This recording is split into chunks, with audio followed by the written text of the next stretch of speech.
Hey, today I am going to be sharing how I birthed the sacred blueprint system. This system birthed through a series of dreams, downloads, inspirations,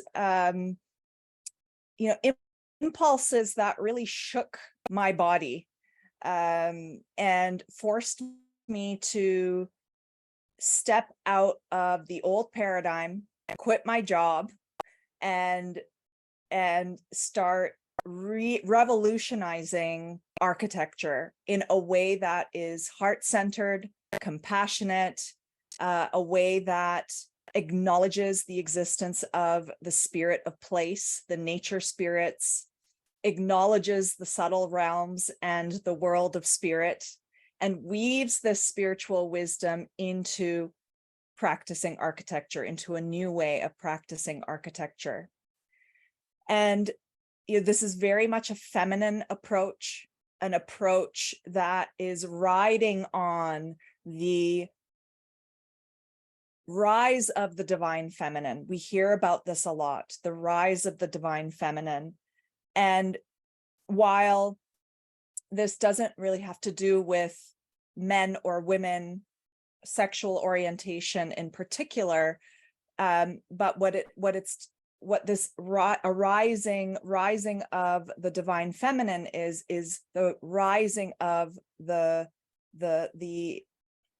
expression of the feminine aspect of us, aspect within our bodies, aspect within our culture, the feminine aspect within the way we create our world.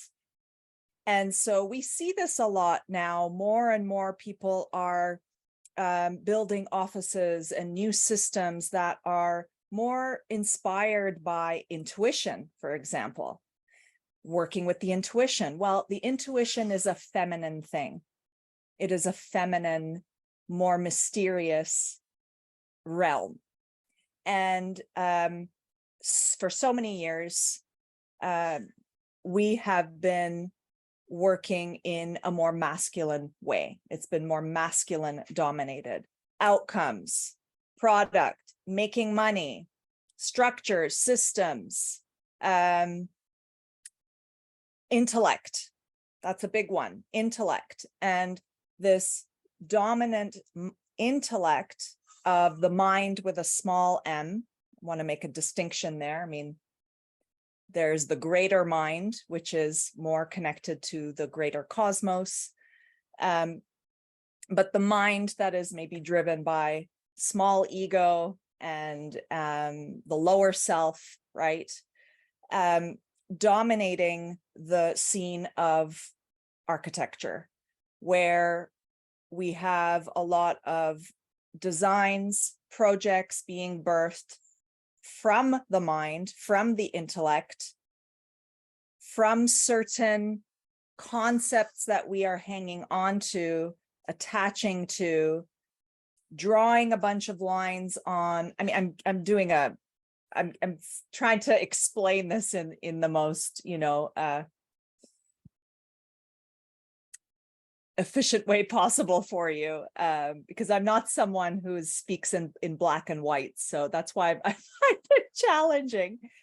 But basically, we see a lot of architects that are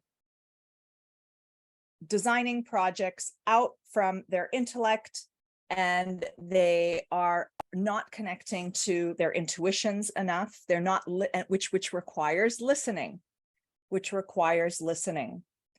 listening to the land, listening to your clients, and allowing the project to birth out of that listening process, allowing the project to birth out of a realm that cannot be defined or preconceived at the initial design stages.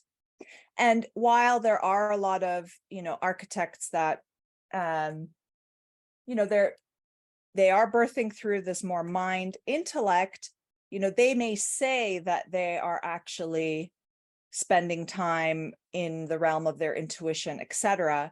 But I would challenge them to say that they're not actually deepening in the realm of spirit, the realm of intuition, to the degree that we need to as a humanity. This is not about a competition between who, which design method is better. And, there's so much competition in the architecture world. Architects are extremely competitive, even if it's not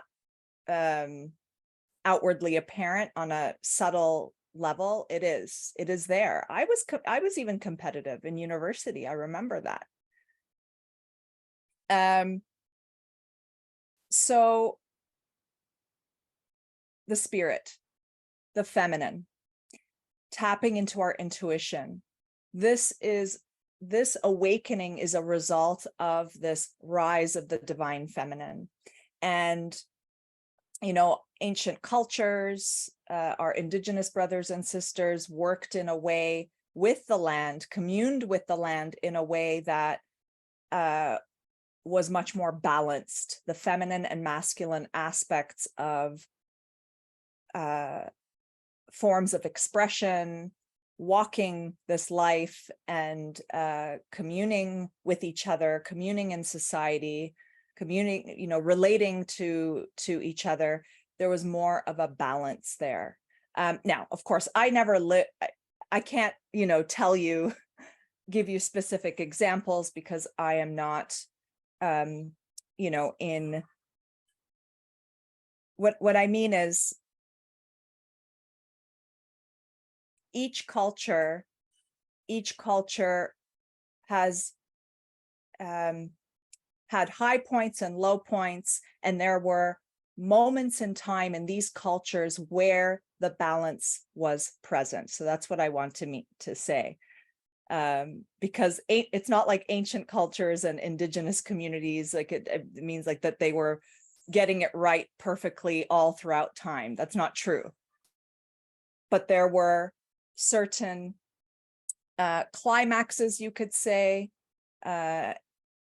areas, zones, moments in time where they stroke this sweet spot.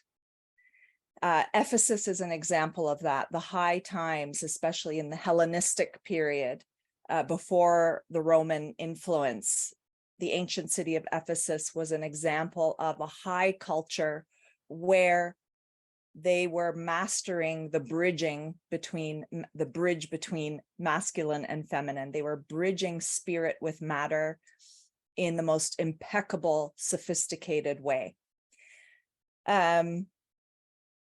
So it's time to bring this back again, women. And I am calling on you, women in particular, because with women have hold the magic and the keys to open this portal, open this pathway into a new way of practicing architecture and pioneer this new way of practicing architecture. So back to the sacred blueprint system. I was receiving inspiration prior to COVID, a couple of years prior to COVID.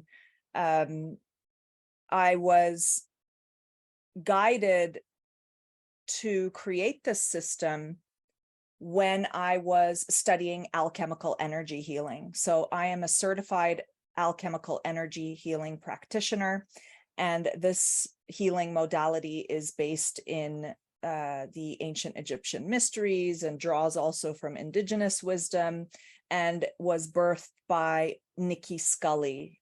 She is in Oregon, United States, and she led tours to ancient Egypt for many, many years. And I was taught by one of her students, who is now a teacher in Canada. Her name is Nicole Balog. Balog, I believe that's how you pronounce her last name. And I started studying this healing work when I decided to take a break from architecture. In fact, I wanted to give up. I wanted to give up because I was so depleted. I was so drained. I was so tired. And I just, my body did not feel at home in working in the offices for countless hours in front of the computer.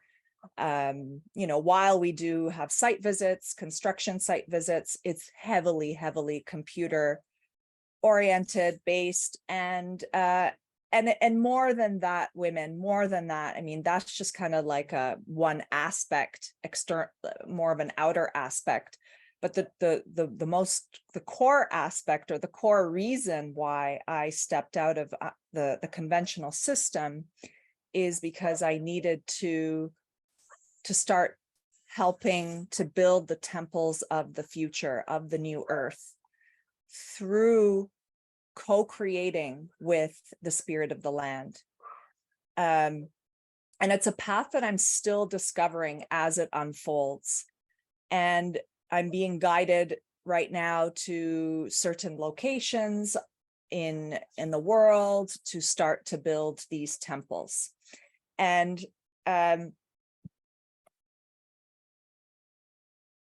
where was I? So alchemical energy healing. I was going to give up, and I decided to take a break and start studying, continue my studies in esoteric wisdom and deepen in my spiritual skills, gifts, practice. Okay. And it was an amazing experience, and I still do practice alchemical healing, and I incorporate it into my offers for my one-on-one clients. So they all get to experience the transformational power of these healing sessions, and it really helps them to process trauma, to acknowledge certain parts of themselves, shadow aspects, parts of their childhood, or their parts of their inner child that need acknowledging and honoring in order to take the next step into their leadership. And often these fears that are lodged in our body will prevent us, hold us back, even sabotage our visions. And so I integrate this deep work into my mentoring services for my high level clients. So it all unfolds for a reason, right? So alchemical energy healing. When I was getting to know the nature spirits, the netters, the neteru. I'll have some cards up here actually that I pulled this morning from Linda Starr Wolf and Nikki Scully's Anubis Oracle deck. I'll take a few others out. Okay, let's bring in. We've got Mut, Nekmet Mother Mut. Number 1, we've got Isis, Khnum, Sobek, Horus, Sekhmet. These are all aspects of God, aspects of consciousness, archetypes, Thoth, illumination, architect of wisdom, enlightened communication. And there are many more in the deck, and I work with these energies in the sacred blueprint system, as well as in my alchemical energy healing work.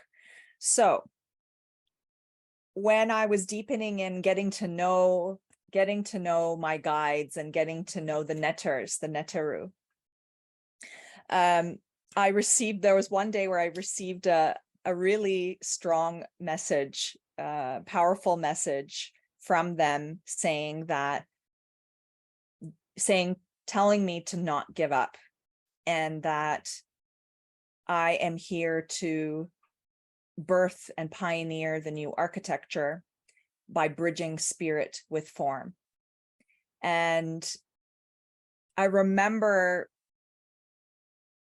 like actually wanting to run away from the task and wanting to just like I laughed, and then there was this huge weight on my shoulders. I'm like, oh God, really? I gotta go back. I gotta go back to architecture. I just had it in my head that it was too hard. And I also was freaked out because I was terrified of being ostracized by the Architecture Association. What are they going to think of me when I start speaking about spirit, the spiritual realms, and working with energy?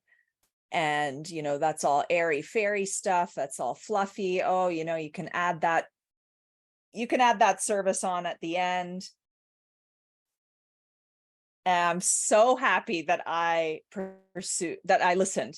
I'm so happy that I listened and pursued the path of my soul's mission, because now I am confidently, unapologetically,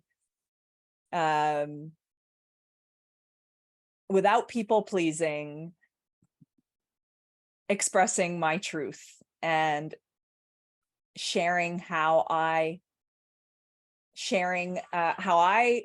believe and know to how I believe. It's very hot, women.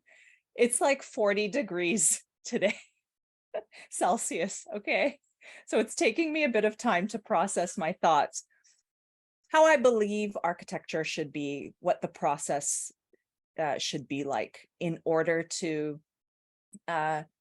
make the way for abundance, vitality, joy, magic, light, and respect this earth, this Mother Earth that has been raped and destroyed and cut up into pieces for way too long, And so I listened to the netters, and I want to bring forward Ptah because he's also helpful with the energy of architecture and the new earth, the new eon. He's the one who speaks. Oh, so for those of you listening to the podcast, hop on over to my YouTube channel so that you can actually see the cards on the video of this episode. Otherwise, use your imagination, your intuition to tune into these energies as I pull these cards up. So the new eon, visionary prophet, imagination. Ptah was called upon whenever temples needed to be built in ancient Egypt, and he helped to lay the grid work for the blueprints to be aligned with the cosmos and the earth energy lines, etc. There is also Seshat, who I want to tune into, like connect with more. I believe she was Thoth's partner. And she was a geomancer. She was, and she is, her energy is geomancy. Okay, Ptah. Ptah helps to manifest things into form. And you can see in his card that there are symbols for music, art, stars, creativity, nature. There's a bird. He speaks the world into being. Right? In the beginning was the Word, and the Word was with God. So the netters, they supported me. Mwah! I love you all. I love you all. They are all aspects of God, the one. And they supported me in birthing the sacred blueprint. And so I would receive images. I remember this was like right before I quit my part-time job. That was like the last phase of being in conventional architecture. I was extremely sick. I had some kind of a lung issue, and I was sick for so long. I mean, my body just didn't want to be doing what I was doing anymore. And but the illness provided me the time to rest and lie down. I'm a mother as well. And so my son, how old was he then? Like 3 or something, 3 or 4, maybe even a bit older, 4 or 5. But in any case, I was receiving downloads during this illness, and I started writing out this new system and what I saw and felt to be the main anchor points, the fundamentals of this system. And with of course, with spirit's guidance. And I was shown the directions, I was shown the 4 directions, I was shown the 4 elements, and that this system started to be birthed out of a journey through these sacred elements, a cyclical journey that I would take my clients along to birth their dream sanctuaries, a cyclical journey that supported them to see the essence of who they are, to awaken their soul's purpose, to design a space that is really vibrating at a frequency that supports their own energetic structure, their own soul, their own desires, their life goals, what they want to manifest. So often we see architects and clients beginning the process of a design by depending too much on the external world. What do I mean by that? Depending on external images from Pinterest or Instagram. I've shared this before in previous podcast episodes, but I can't emphasize it enough, to relinquish your attachments to the external world and begin by going within. And that was a critical starting point. That is a critical starting point for the sacred blueprint system. I don't even take any photos of the site, the property. I have designed projects where I don't take any photos, and encourage my clients to not take any photos unless it's super critical that we have a certain photo towards the end of the process that I need to incorporate it into the design images. But to start out by going within and to support my clients to do the same. Now, I have a lot of the women that I mentor some of them have a lot of hesitation to guide their clients through a spiritual process, one that requires them to tune in, to meditate, close their eyes, connect with their soul, their intuition. They're always scared. Is it going to be like, they're going to be like, oh, this is such a spiritual stuff, or are they going to, they fear that they're going to be mocked and not taken seriously. And so I always encourage them to take leadership and to trust that this process will awaken something within their clients that hasn't been touched for such a long time. There are so many clients that have surprised me in the past. You may make an assumption that they may not be open to spiritual, to working with energy and spirit, and that, they're, that they just want you to draft up their project. They show you some images and that's it. But you'd be surprised at how many people nowadays are thirsty for a deeper experience. Thirsty for connecting with their inner world in such a way, in a way that they've never been invited to before.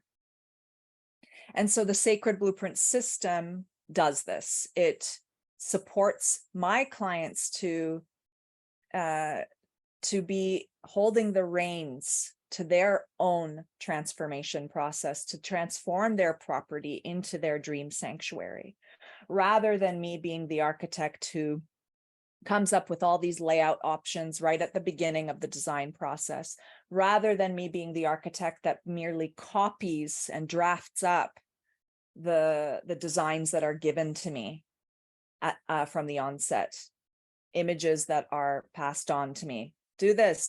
I want this to look like this. I want the kitchen to look like this. I want the roof to be like this. This is the style. This is the color.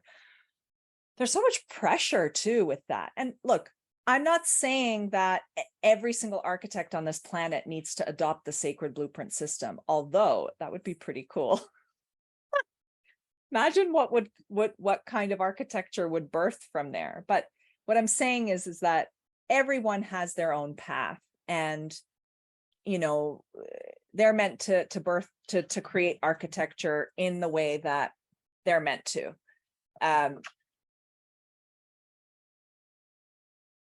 And so, but what the problem is that we've been taught and frankly programmed to design spaces, buildings, gardens, whatever the scale of project it may be, in such a way that only depends on the mind, the intellect. Yes, some creativity is involved. Absolutely. We were taught that in architecture school to how to develop a concept, right? But we were not taught about the subtle energetic dimensions of nature. And that is there's a fundamental set of laws that exist within nature that the ancient temple builders knew about. They needed to be trained in these laws. When I say laws of nature, I also mean spiritual laws, laws of spirit, laws of how things are built, manifested, and formed in this world. Laws of consciousness. And ancient cultures were rooted in this knowledge work that was done for us. The groundwork was laid on behalf of the mystics, the priests, the temple builders. And as an outer expression of that, in rituals, we see a lot of foundation stone ceremonies in ancient cultures, prayer ceremonies, gratitude ceremonies, right? Before any kind of building is placed on the land, or even, before it's even placed on the land, right? The land was consulted. So the sacred blueprint incorporates this. And so as I was receiving these downloads, I then started to put this system into a structure that would be easy for my clients to follow, both in terms of timing and in terms of what kind of exercises I would provide my clients to make it easeful and joyful for them to design this optimal blueprint for their property that's aligned with their soul, aligned with their unique energetics, aligned with the spirit of place.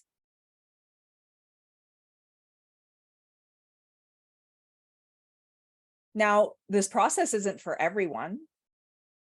That's why I have application forms for property owners, land stewards, visionary leaders who want to birth a community or a spiritual center,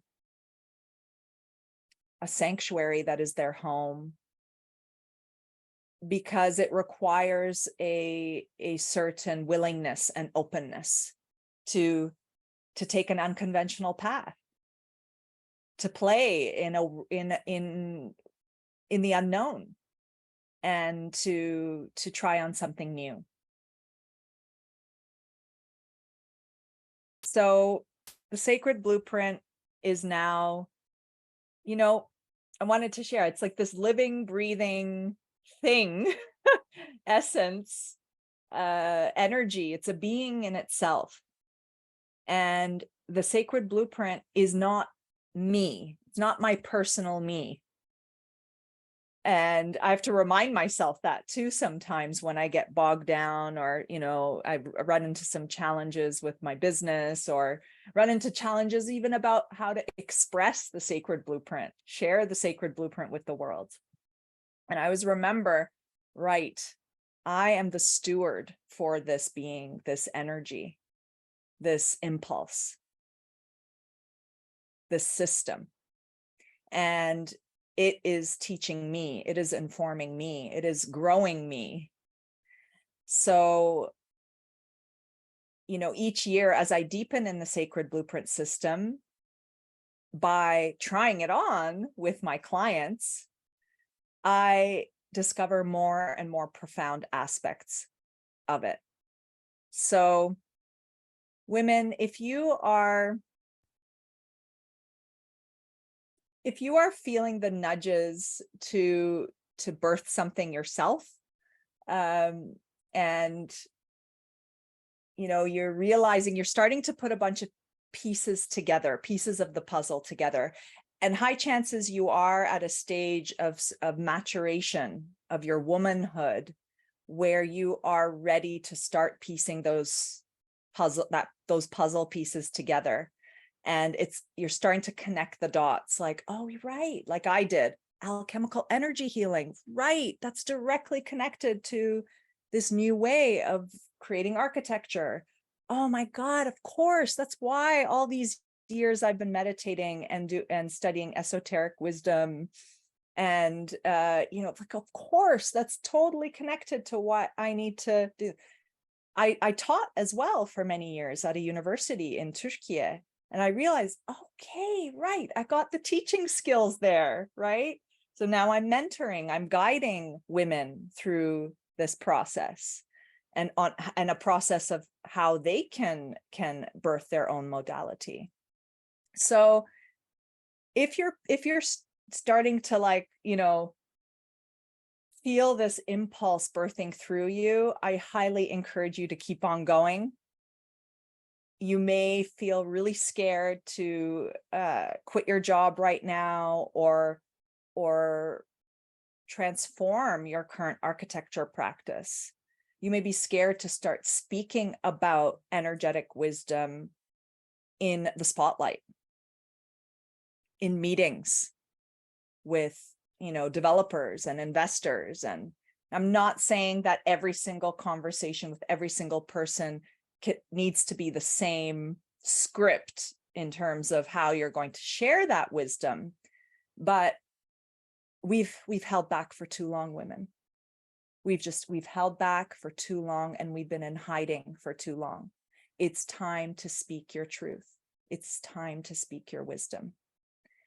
So the sacred blueprint now is living, breathing, flourishing, and is supporting the success of my business, and supporting to build these sacred blueprints of our new earth. This is a vehicle, a system to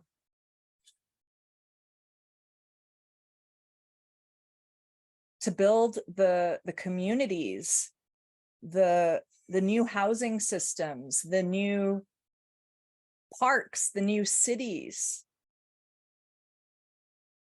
the new eco-villages, the new art, the new land art, the new forms that we need as a collective in order to grow in a way that is nourishing for all, for our mind, body, and soul.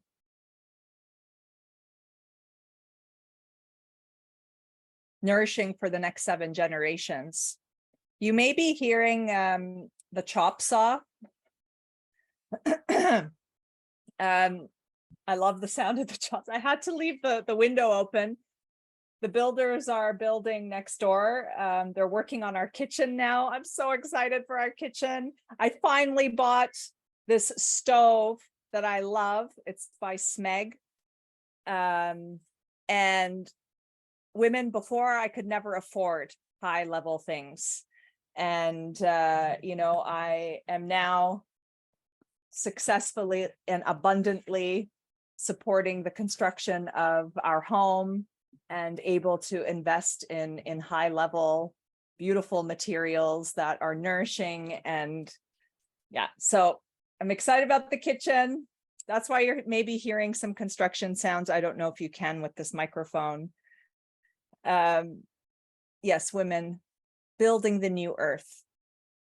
That is what you have come to this planet for. And we need to build the earth, the new earth, with goddess power, with feminine flow, with spiritual wisdom, with our intuition and our heart, our compassion. So we stop creating spaces, environments that kill us rather than nourish us. All right. That's the Sacred Blueprint System, and I'm excited to reveal more and more about it in the days to come. I'm also working on, with my team, on making some improvements to the Sacred Blueprint online course. So I'll be sending some messages out when it's ready when the doors are open for the course. So I look forward to sharing that when the time is right. All right. Talk to you next time. Bye-bye.